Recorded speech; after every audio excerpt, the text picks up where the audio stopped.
You're listening to the Murder Speaks podcast, the show that spills the tea about true crime. Here's your host, Wendy Hinbest.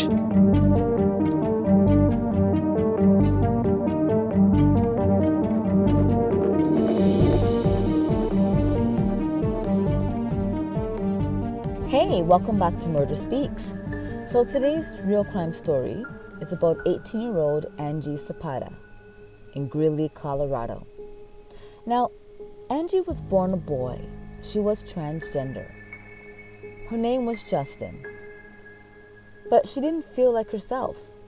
She wanted to be a girl. She felt like a girl in a boy's body. Now, on July 17th, 2008, she was found dead by her two sisters.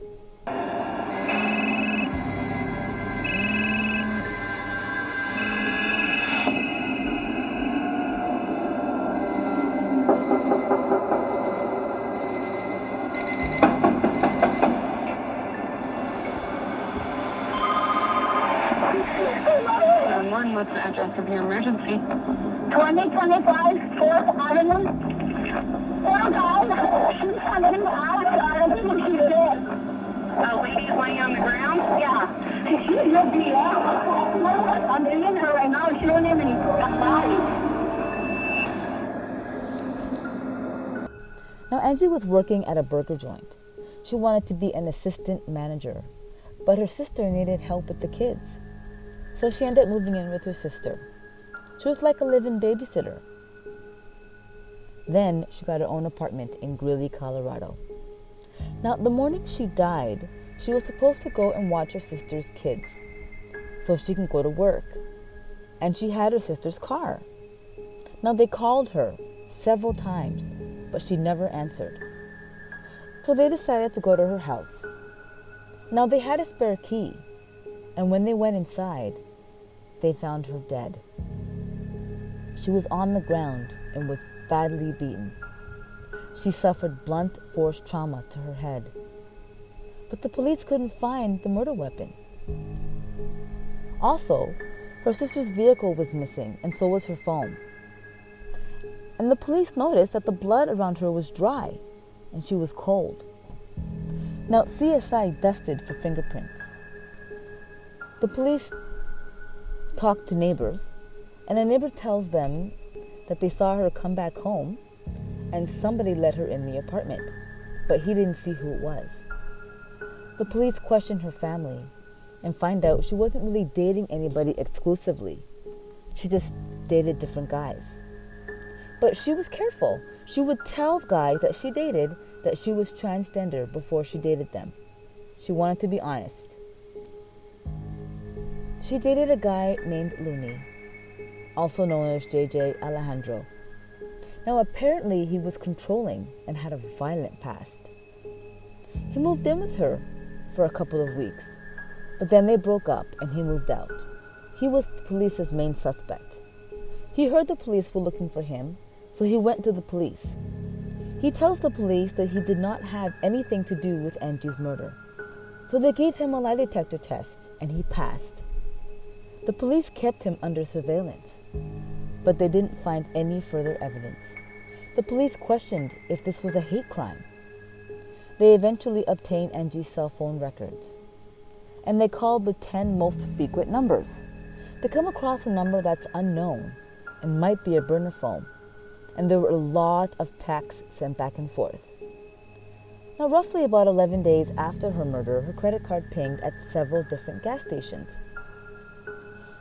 The night of July 30th, 2008, people called the police complaining that there was somebody sitting in a PT Cruiser playing music very loudly.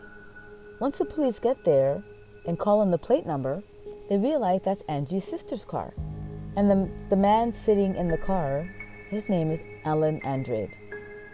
So they bring him to the police department. Was it locked? Was it unlocked? How'd you get into The it? windows are rolled down. And where were the keys when you found them? The keys were on the front seat. I said, you know what, I can get to and from with this, for a little while. Okay. 2 or 3 days. So, Dumbass me. let me show you a picture of somebody here. Do you know that individual? Never seen that picture? Okay. This person is the person who owns that PT Cruiser. Oh, okay. This person was found dead in Greeley on the 17th of July. Oh, damn. Then the police showed him a picture of Angie, and he says he doesn't know her. Then they asked him for his phone number. And at that moment, they realized that his number is the same number that shows up on Angie's phone several times. You have a cell phone? Yeah. What's that number? So he can't keep denying that he knows her. We've looked at this individual's phone records after this person died. We got phone records for that person. And your phone number is showing up on her phone records many, many times. Eventually, he tells the police what really happened. Alan Andrade met Angie through a social networking site online.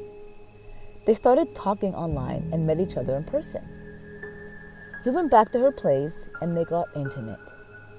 Angie performed oral sex on him, but she wouldn't let him touch her. This is what he's telling the police. So she went out and left him in her apartment. But before she left, she gave him a key in case he wanted to go out.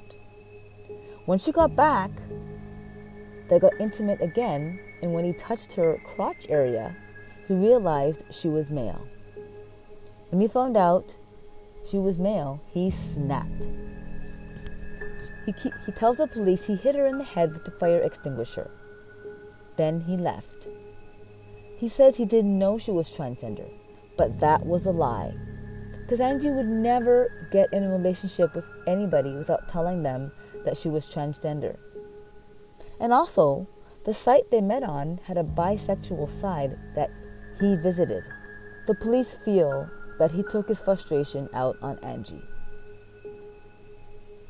Now, on April 22nd, 2009, he is convicted of aggravated motor vehicle theft, identity theft, first-degree murder, and a hate crime, and is sentenced to life without parole, plus 60 years. Now, this changed everything. President Obama passed inclusive hate crime legislation to help protect citizens from violence based on who they are, what they look like, how they pray, or who they love. And that's fantastic, because nobody deserves to be killed because they're transgender, or because they're black, or because they're gay, or whatever. Well, thank you so much for listening to today's true crime story. If you like it, please share it. And if you are a true crime addict like me, check out my store, crystalkiss.com, for some murder merch. I sell t-shirts, hoodies, and leggings. And right now, orders $50 and over get free shipping. So check it out. Also, check out my other podcast, A Girl Who Craves Her Faves, where I recap all the drama in my favorite reality shows.